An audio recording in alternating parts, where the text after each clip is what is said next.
자, 여러분 오신 걸 환영합니다. 저희가 지금 딱 1주년 지난 것 같아요.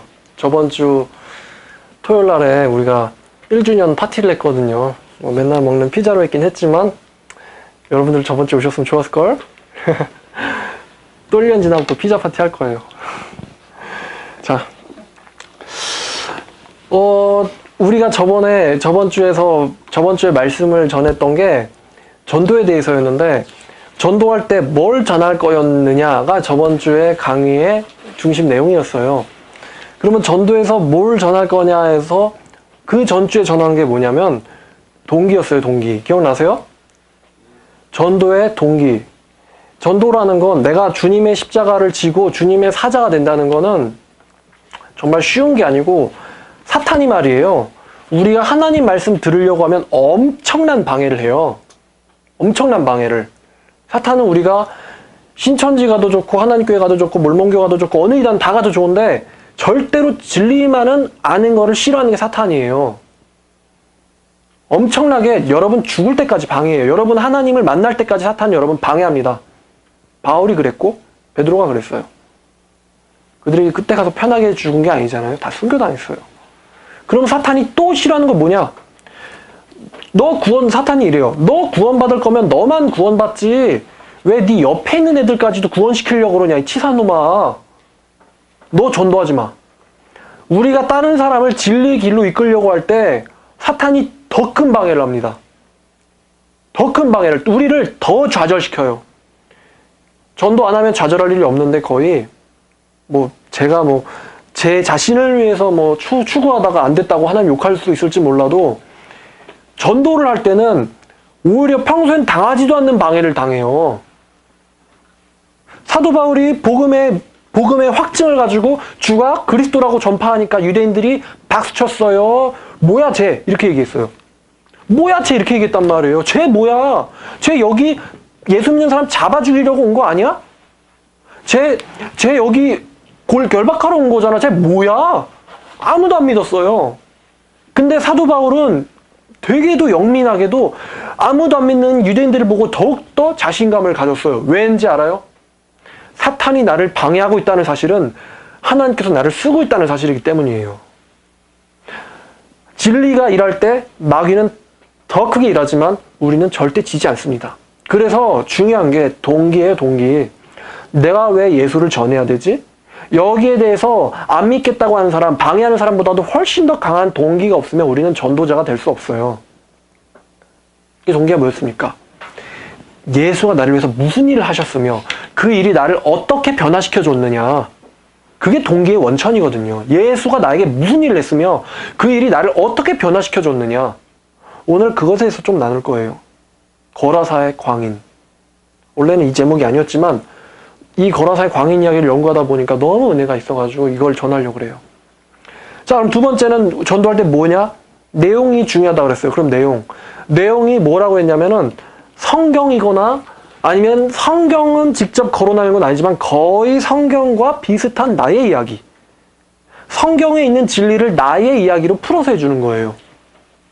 예수 안 믿는 사람들 딱 가가지고 성 기록되었으되 모든 사람이 죄를 지었음에 하나님의 영광에 이르지 못하더니 이러면 그 사람이 뭐라 그랬어요? 영광! 이래요?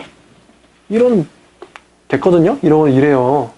그러니까 그 사람이 이해할 수 있는 분위기, 코드를 맞추고 그 사람의 마음을 먼저 오픈해서 열어가지고, 예수님이 사마리아 여인 가지고, 야, 너 지금 지옥 오면 지옥 가.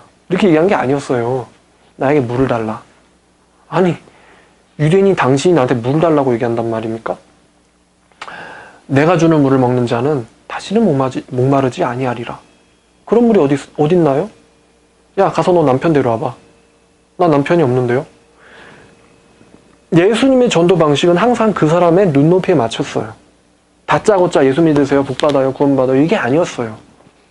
그 사람의 그 목마름, 그리고 그 사마리아 여인이 정오에 땡볕에 부끄러워서 자기 얼굴을 가리고 그 물을 뜨러 가는 그런 여인의 고통, 심적 고통을 예수님은 이해하고 있었어요. 니고데모가 예수님을 밤중에 찾아왔을 때 자기는 바리새인이고 가르치는 자인데도 불구하고 자기 안에 진리가 없다는 이 갈급함 때문에 예수님을 밤에 몰래 찾아왔는데 예수님은 그 니고데모의 마음의 고통을 알고 있었어요. 그렇게 해서 전도를 하는 거예요. 그 사람을 공감하고 그 사람을 이해하고 그 사람이 빠져있는 어떤 고통들을 같이 나누면서 전도가 시작되는 거예요. 그러니까 전도에는 동기가 중요하고 내용이 중요하고 그 다음에 태도인데, 자,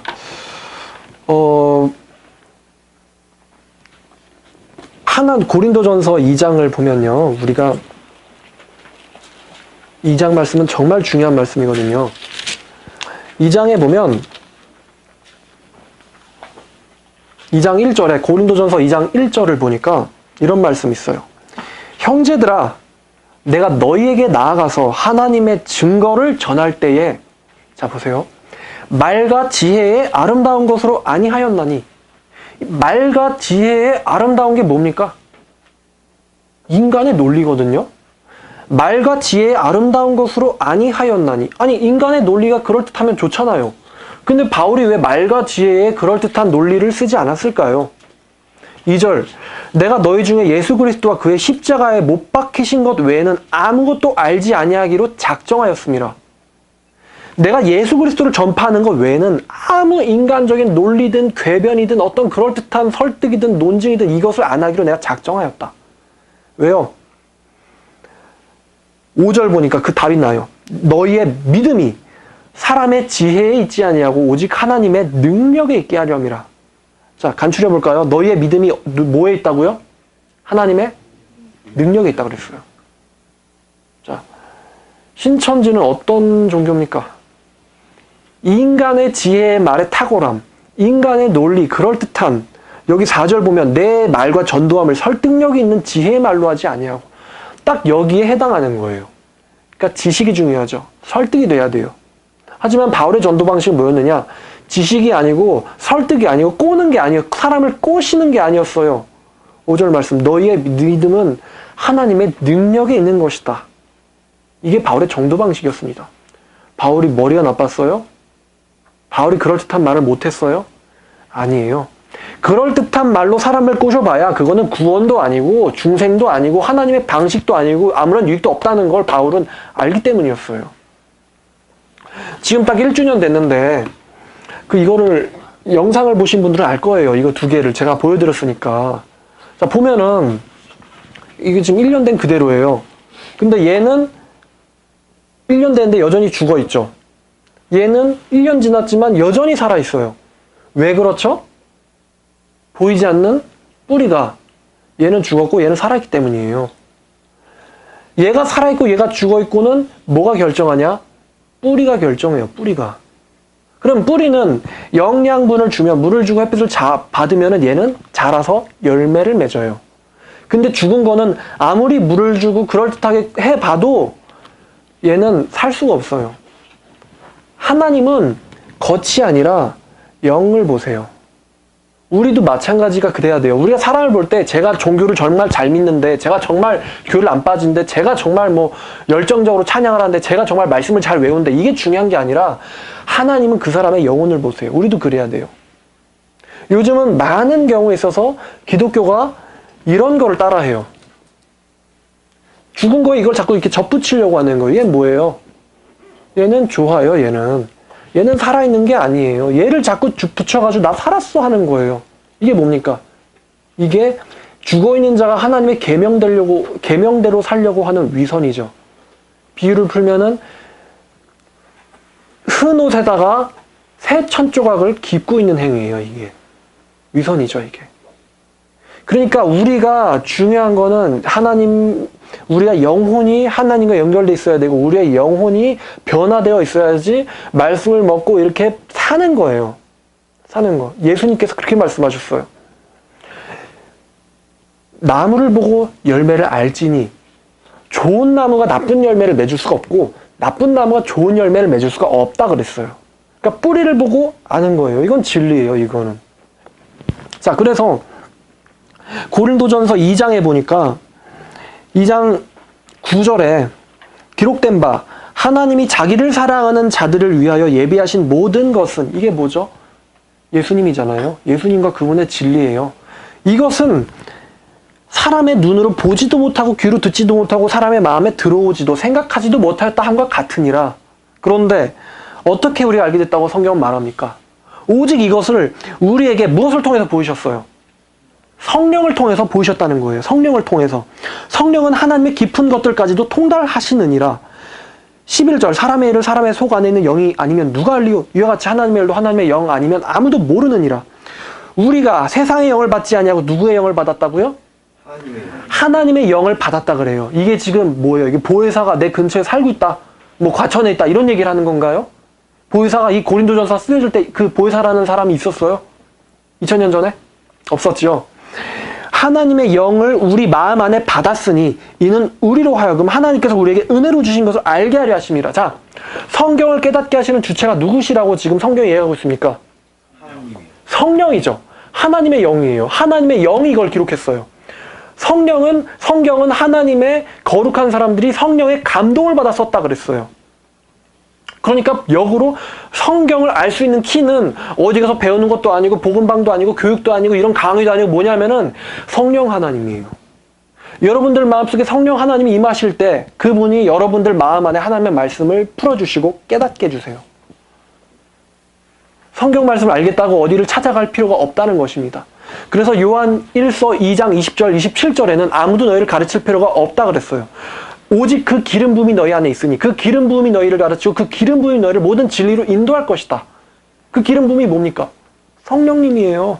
너희 안에 거하시는 성령님. 과천에 있는 사람이 아니란 말이에요.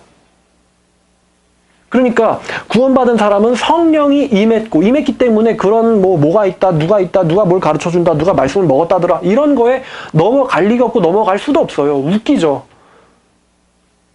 그죠? 그렇게 말하는 사람 자체 안에 성령이 없는데, 하나님을 만난 사람이 아닌데, 하나님을 사칭하는데 어떻게 하나님을 만난 사람이 그런 사람을 따라가겠어요? 우리가 보고 듣고 배운 게 있는데, 깨달은 게 있는데, 내 마음속에서 내 마음속에 역사하시는 하나님을 내가 느끼고 있는데 저기 하나님이 있대? 말도 안 되는 거죠. 그거는 그 사람에게는.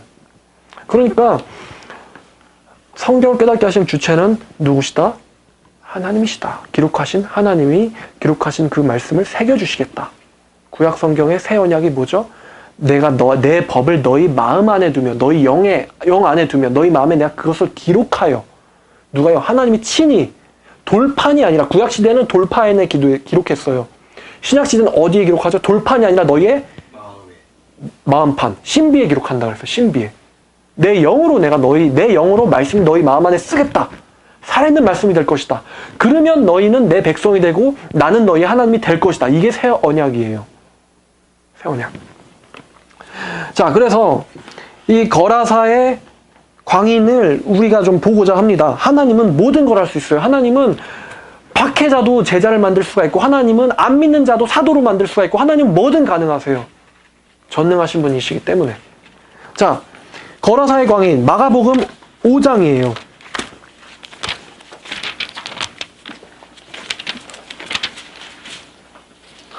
한번 본문을 읽겠습니다. 5장 1절부터 20절까지예요. 예수께서 바다 건너편, 자 같이 읽을까요? 예수께서 바다 건너편 거라사인의 지방에 이르러 배에서 나오심에 곧 더러운 귀신 들린 사람이 무덤에서 나와 예수를 만나니라. 그 사람은 무덤 사이에 거처하는데 이제는 아무도 그를 쇠사슬로도 맬 수가 없게 되었으니 이는 여러 번 고랑과 쇠사슬에 매었어도 쇠사슬을 끊고 고랑을 깨뜨렸음이로라. 그리하여 아무도 그를 제어할 힘이 없는지라. 밤낮 무덤 사이에서나 산에서나 늘 소리 지르며 돌로 자기의 몸을 해치고 있었더라. 그가 멀리서 예수를 보고 달려와 절하며 큰 소리로 부르짖어 이르되 지극히 높으신 하나님의 아들 예수여, 나와 당신이 무슨 상관이 있나이까? 원하건대 하나님 앞에 맹세하고 나를 괴롭히지 마옵소서 하니, 이는 예수께서 이미 그에게 이르시기를 더러운 귀신아 그 사람에게서 나오라 하였음이라. 이에 물으니 내 이름이 무엇이냐? 이르되 내 이름은 군대니 우리가 많음이니이다 하고, 자기를 그 지방에서 내보내지 마시기를 간구하더니 마침 거기 돼지의 큰 떼가 산 곁에서 먹고 있는지라. 이에 간구하여 이르되 우리를 돼지에게로 보내어 들어가게 하소서 하니 허락하신대 더러운 귀신들이 나와서 돼지에게로 들어가매 거의 2,000마리 되는 떼가 바다로 향하여 비탈을 내리다라. 바다에서 몰사하거늘 치던 자들이 도망하여 읍내와 여러 마을에 말하니 사람들이 어떻게 되었는지를 보러 와서 예수께 이르러 귀신 들렸던 자, 곧 군대 귀신 들렸던 자가 옷을 입고 정신이 온전하여 앉은 것을 보고 두려워하더라. 이에 귀신 들렸던 자가 당한 것과 돼지의 일을 본 자들이 그들에게 알림해 그들이 예수께 그 지방에서 떠나시기를 간구하더라. 예수께 배우실 때 귀신 들렸던 사람이 함께 있기를 간구하였으나 허락하지 아니하시고 그에게 이르시되 집으로 돌아가 주께서 내게 어떻게 큰 일을 행하사 너를 불쌍히 여기신 것을 내 가족에게 알리라 하시니 그가 가서 예수께서 자기에게 어떻게 큰 일을 행하셨는지를 대가볼리에 전파하니 모든 사람이 놀랍게 여기더라. 아멘. 자, 여러분 이 말씀을 읽으시면서 귀신 들렸던 한 인생이 파탄한 남성을 떠올리실 수 있습니까? 여러분, 여기서 군대라는 용어가 쓰였는데 이 군대라는 용어가 당시 로마 군대에서 쓰는 용어였는데요. 이 군단, 그러니까 레기온이란 단어예요. 이 레기온은, 로마의 레기온은 어떻게 구성되어 있었냐면 약 6,000명의 병사들로 구성되어 있었어요. 5,800명의 보병과 200명의 기마병들로 구성된 게 로마의 군단이었어요. 한 군단. 근데 내 이름이 무엇이냐라고 얘기했을 때 그 귀신이 얘기하기를 내 이름은 군단입니다라고 얘기했어요. 그 인간의 셈법대로 6,000이나 되는 귀신이 들렸을 수도 있고 아닐 수도 있겠죠. 하지만 수많은 귀신이 그 사람한테 들렸으면 확실을 해요.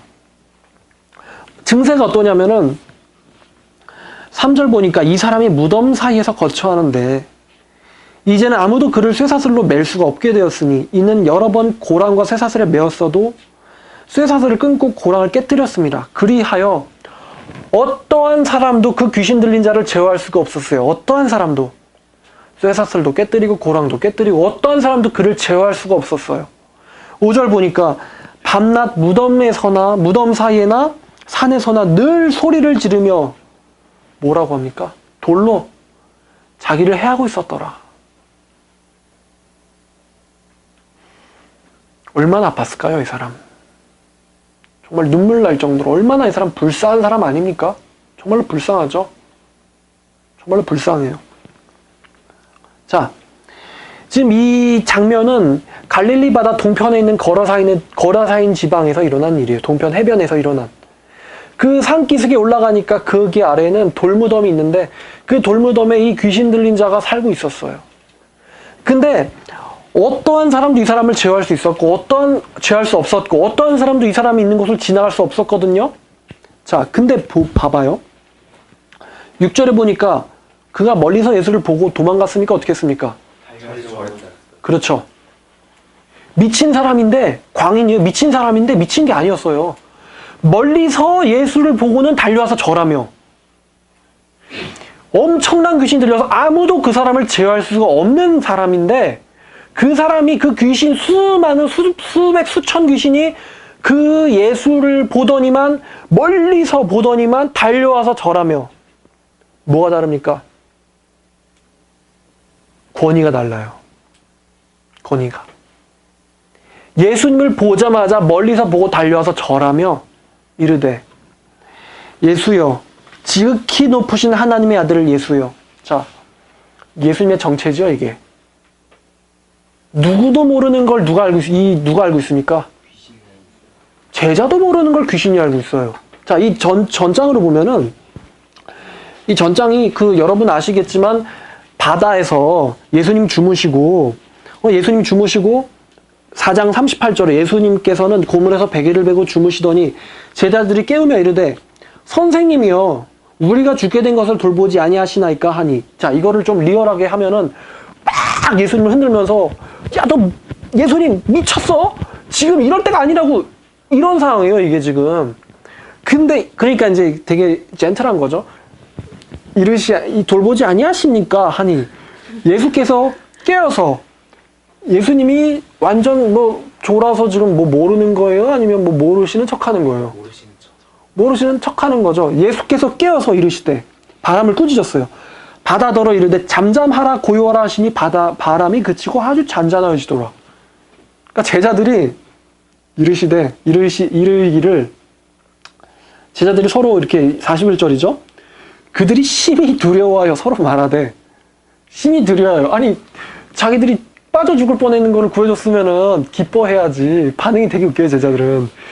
심히 두려워하여 서로 말하되, 그가 누구이기에 바람과 바다도 순종하는가 하였더라.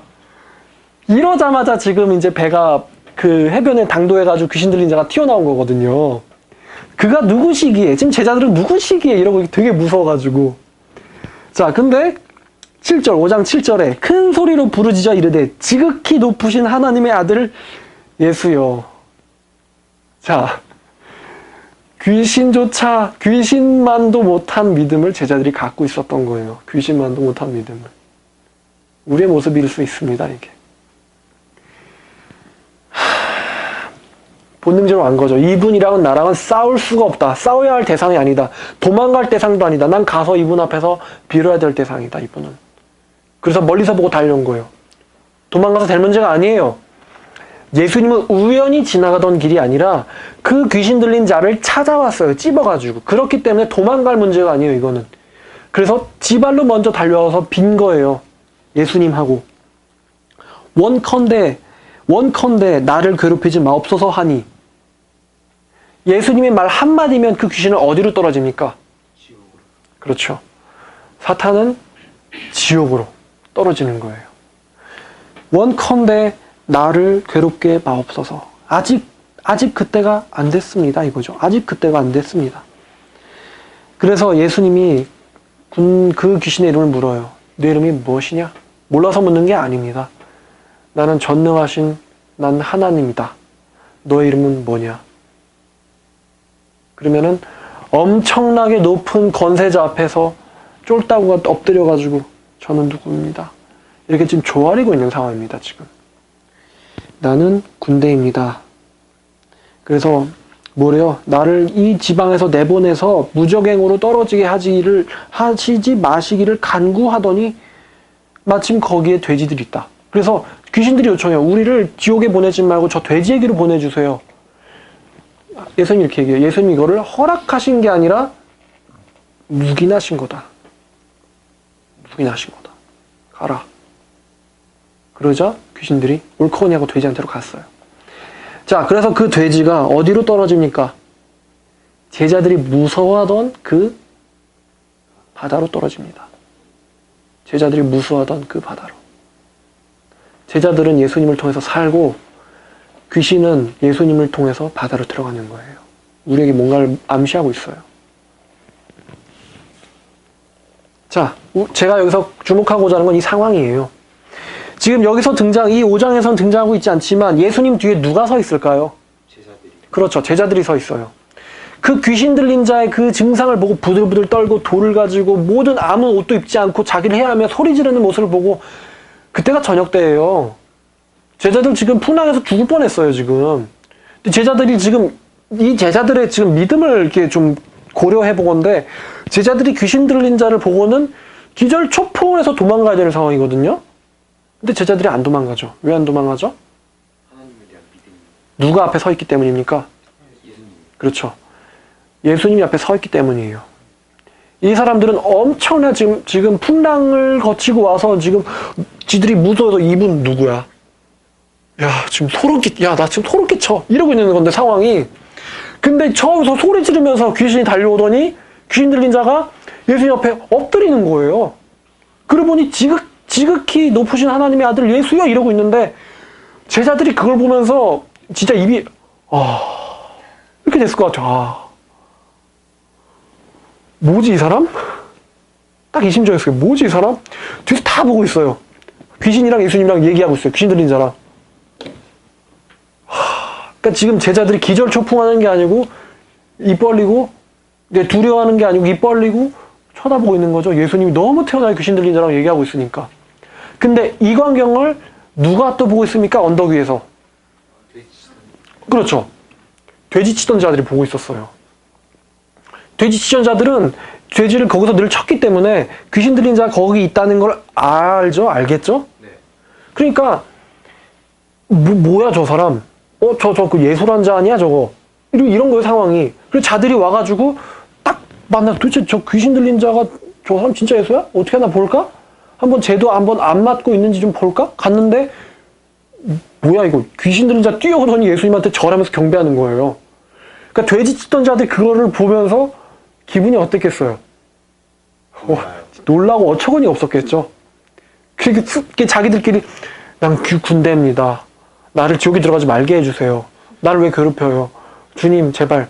그러니까 그래 가. 이래가지고 갑자기 자기가 치던 돼지들이 그 밤에 절벽으로 뛰어가지고 그냥 자폭하는 거예요. 물보라 쫙 돼지 2,000마리가. 이걸 보고는 어떤 사람은 아 삼겹살 이러더라고요. 삼겹살. 이게 몇 인분이냐 이러면서. 자, 하여튼 이 돼지 치던 자들이 그 물보라와 예수님과 그 귀신 들린 자 사이의 음성을 보면서 엄청나게 소름 끼쳤을 거예요. 그리고 그 다음에 어떤 광경이 벌어지죠? 어떤 광경이 벌어지냐면은 이 15절에 자 13절 보니까 2,000마리나 되는 돼지떼가 바다로 향하여 비탈을 내리다가 몰수하거늘 치던 자들이 도망하여. 지금 광경이 웃긴 거예요. 치던 자들이 도망갔대요. 진짜 웃긴다. 여러 마을에 말하니 거라사인의 마을이겠죠? 사람들이 어떻게 되었는지를 보러 와서 이 사람들은 귀신 들린 자가 거기 있다는 걸 다 아는 거예요. 마을 사람들이. 보러 와가지고 예수께 당도해서 그 귀신 들렸던 자, 곧 귀신 집혔던 자가 옷을 입고 정신이 온전하여진 것을 보고 두려워하더라. 이것도 되게 웃기는 광경이에요. 그러니까 이 사람들은 귀신 들려서 발광하고 소리 지르고 몸으로 막 자해하고 이런 걸 봐야지 마음이 안정이 되는 거지. 온전해서 이렇게 딱 앉아있으면은 무서워하는 거예요, 이 사람들이.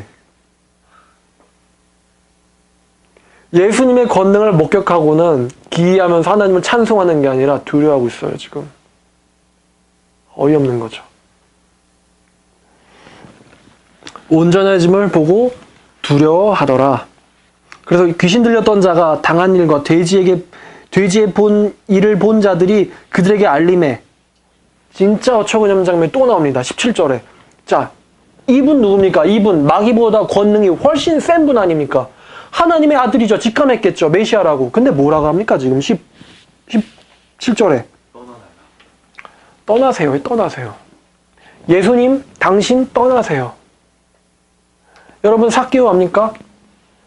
삭개오가 예수님 만났을 때 예수님이 내가 오늘 너의 집에서 유하겠다 했을 때 삭개오가 두려워하면서 떠나라고 그랬어요? 아니면 기뻐했다 그랬어요?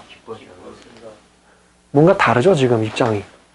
여러분은 이 말씀을 보면서 하나님을 만나는 자와 하나님을 머리로 알고 권능을 보았고 목도했고 음란한 세대가 악하고 음란한 세대가 표적을 구하나 요나의 표적 외에는 보여줄 게 없도다. 아무리 표적을 보고 만지고 눈으로 보고 깨달아도 이게 믿음으로는 도무지 연결되지 않았던 어떤 한 사람들을 여러분은 구분을 해야 돼요. 그래서 떠나시기를 간구하더라. 메시아 하나님이든 뭐든 너 나가라. 지금 우리를 고통스럽게 하는 자다. 너 나가야 돼. 너 예수. 이런 거예요. 이 사람들. 간구하더니 근데 18절에 보니까 누구는 지금 태도가 다릅니까?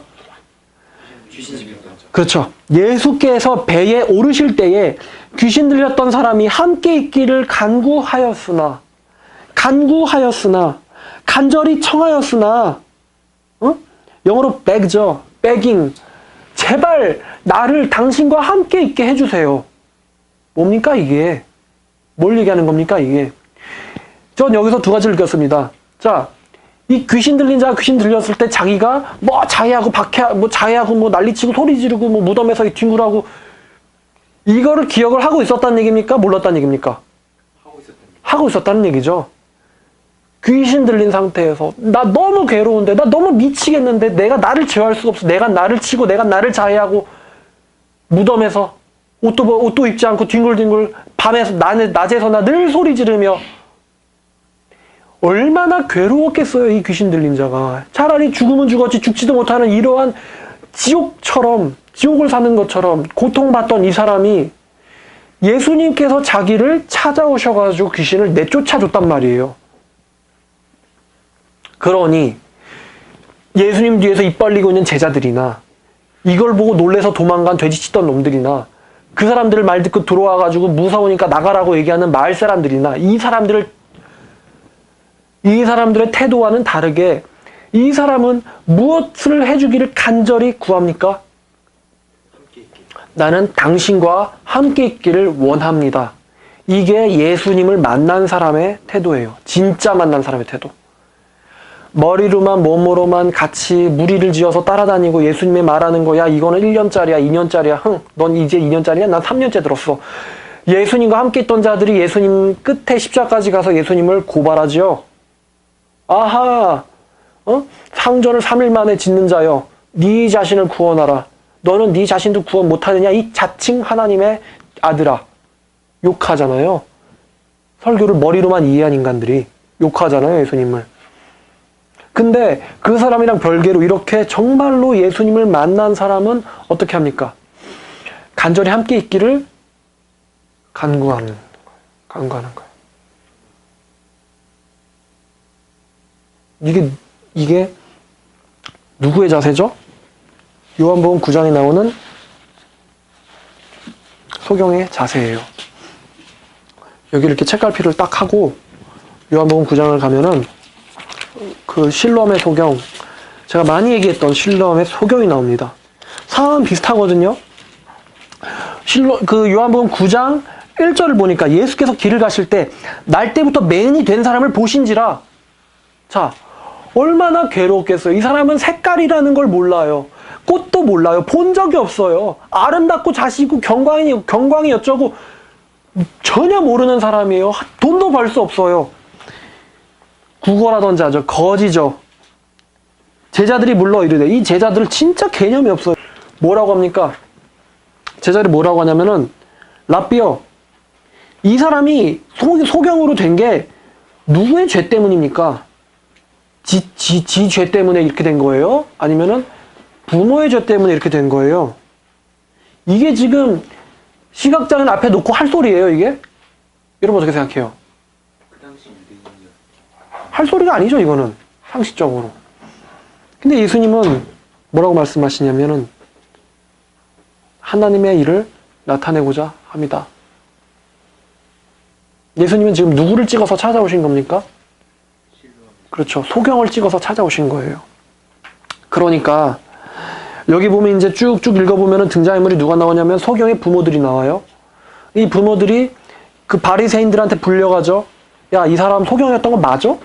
왜냐면 바리새인들은 예수님을 믿고 싶지 않으니까. 얘 소경인 거 맞아? 지금 니네들 사기치는 거 아니지? 자, 그 9장 18절 보니까 유대인들이 그가 맹인으로 있다가 보게 된 것을 믿지 아니하고 그의 부모를 불러 묻되 이는 너희 말에 맹인으로 났다 하는 너희 아들이냐? 지금 이 인간들이 얘 맹인 맞냐? 물어보고 있는 거예요. 자, 근데 이 부모가 뭐라고 했냐면은 이 사람이 맹인인데 이 사람을 예수가 고쳐줬다 이렇게 얘기를 해야 되거든요. 근데 뭐라고 했냐면은 21절에 그에게 물어보소서 우리는 알지 못하나. 거짓말하는 거죠 지금. 자기 아들이 눈을 떴는데 날 때부터 눈 감았던 사람이 눈을 떴는데 우리는 알지 못하나. 지금 뭐예요 이거. 거짓말하는 거잖아요. 왜요? 무서워서. 출교당할까 봐. 22절에 그리스도를 시인하는 자를 출교하기로 결의했으므로 그들이 무서워함이로라. 표적을 보고 목도했는데도 지금 무서워서 안 되는 거예요 지금 이게. 자, 그러면은 그 바리새인들이 누구를 부르냐면은 이 맹인이었던 사람을 만나서 얘기해요. 그러니까 그 사람이 출교당할까 봐 무서워합니까? 아니죠. 뭐라고 했냐면은 27절에 내가 이미 일렀어도 듣지 아니하고 어찌하여 또 또 듣고자 하나이까? 나 지금 얘기했잖아요. 예수가 날 고쳐줬다니까요. 당신들도 그의 제자가 되려 하나이까? 그들이 욕하여 이르되 너는 그의 제자이나 우리는 모세의 제자라. 자, 맹인이 이렇게 될 거를 예상을 했겠지요. 그런데도 그렇게 얘기합니다. 그래서 그 35절 보니까 예수께서 그들이 그 사람을 쫓아냈다 하는 말을 들으셨더니 그를 만나서 이르시되 네가 그리스도 인자를 믿느냐. 그러니까 36절에 그가 누구십니까? 내가 믿고자 하나이다. 자, 그가 누구예요? 그가 왜 내 눈을 뜨게 해줘가지고 나를 이스라엘에서 출교시켰어요? 원망하는 거예요? 아니면은 경배하고자 합니까? 경배하고자 하죠. 이게 예수 만난 사람이에요. 지금 바리새인도 알고 이 사람들의 부모도 아는데 누가 지금 제대로 예수님을 믿고 싶었냐면 정말 예수님을 만난 사람이 예수님을 믿고 싶어해요. 내가 믿고자 하나이다. 예수께서 이르시되 내가 그를 보았거니와 너와 말하고 있는 자가 그이니라. 이르되 주여 내가 믿나이다 하고 절하는지라. 자, 다시 키 뺐던 마가복음 5장으로 가겠습니다. 지금 여기서 수많은 사람들이 예수를 무서워하고 떠나라고 간청할 때 18절에 이 귀신 들렸던 사람은 예수께서 떠나시려고 하니까 이 사람이 뭐라고 하냐면은 제발 나를 당신과 함께 있게 해달라고 간청하고 간구합니다. 뭡니까? 이제부터 내 인생은 당신을 위해서 쓰겠습니다. 당신은 나의 구세주예요.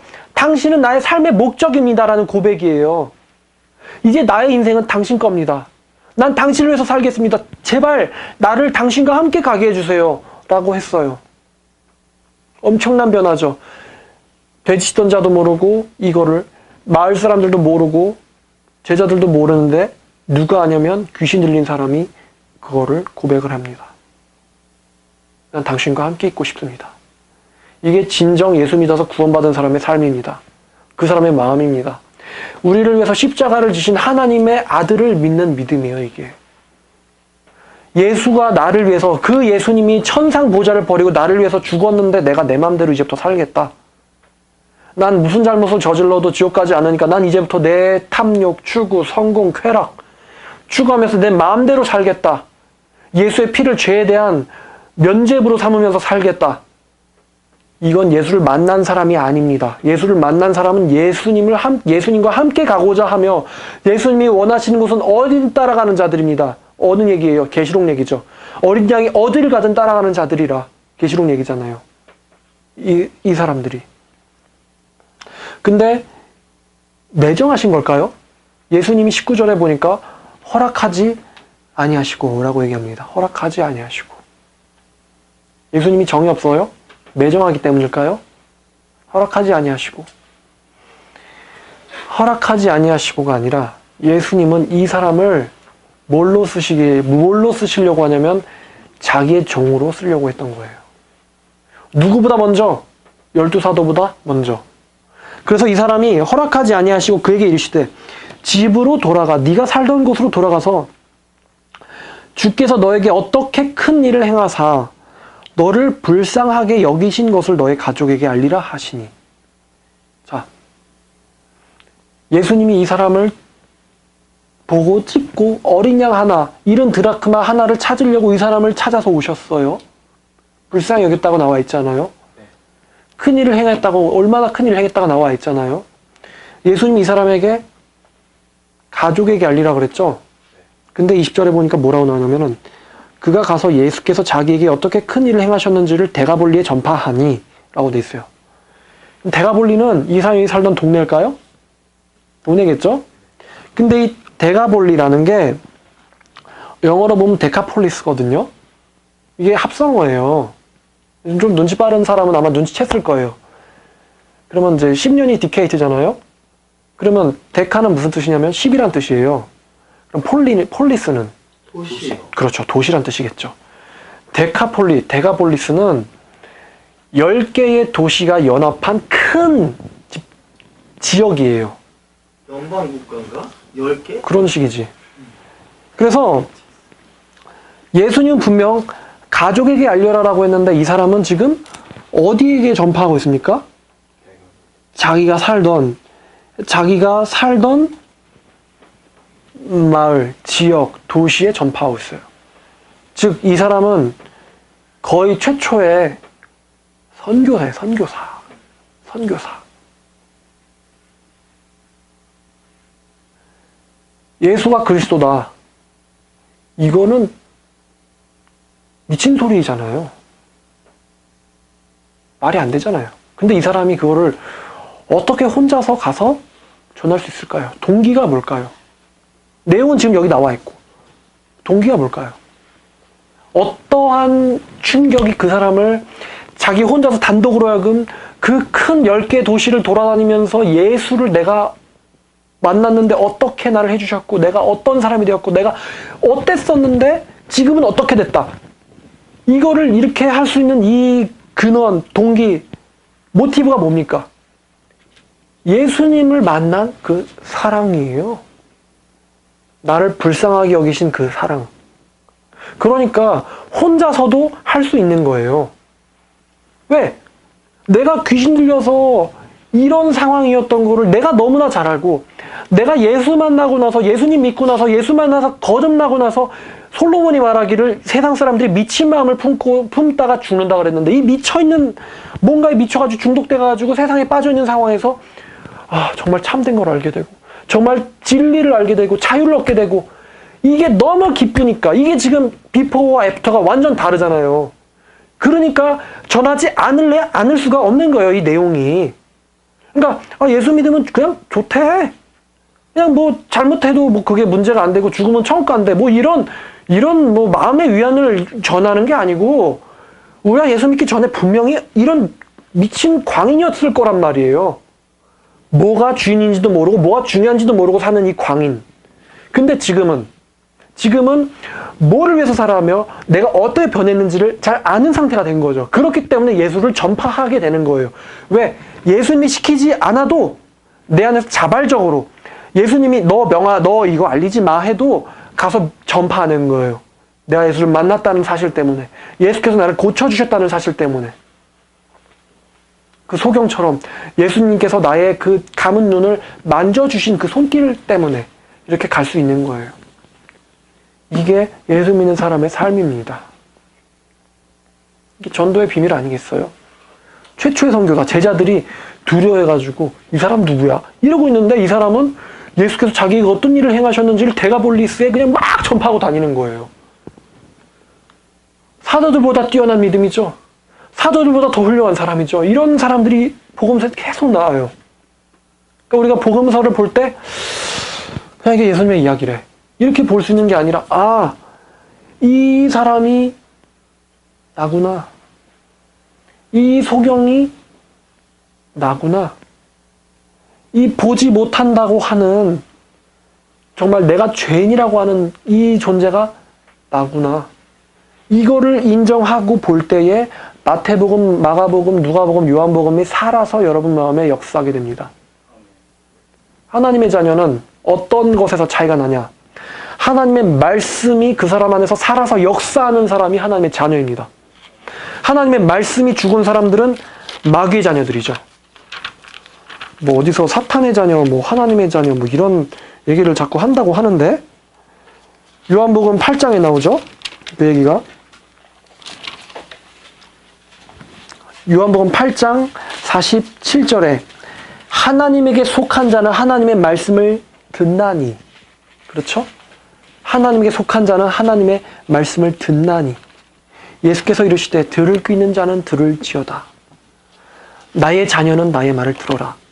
나의 십자가의 피를 마시기에 충분한 자들, 내가 죄인이라고 고백하는 자들은 나의 말을 들어라. 내가 너희를 위해서 피를 흘렸다. 그게 예수님의 제자들의 반응이겠죠.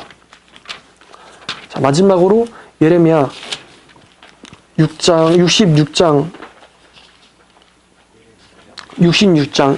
아니요, 이사야 66장을 보시겠습니다. 이사야 66장 5절 말씀입니다.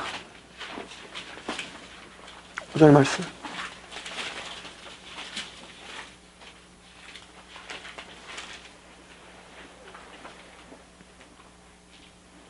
오절 말씀에 이렇게 되어 있습니다. 여호와의 말씀으로 말미암아 떠는 자들아, 그 떠는 자들은 그의 말씀을 들을지어다. 너희 형제가 너희를 미워하며 내 이름으로 말미암아 너희를 쫓아내며 이르기를 여호와께서는 영광을 나타내서 너희 기쁨 우리에게 보이시기를 원하노라 하였으니 그들은 수치를 당하리라 하셨느니라. 안 듣는 사람은 안 듣게 냅두고 떠는 자들은 내 말을 들으라는 거죠. 이거는 구약이나 신약이나 똑같아요. 자, 10절부터 12절까지 읽고 마치겠습니다. 예루살렘을 사랑하는 자들이여 다 그 성읍과 함께 기뻐하라. 그 성읍과 함께 즐거워하라.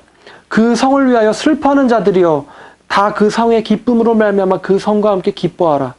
너희가 젖을 빠는 자같이 그 위로하는 품에서 만족하겠고 그 젖을 넉넉히 빠는 것 같이 영광의 풍성함으로 말미암아 즐거워하라.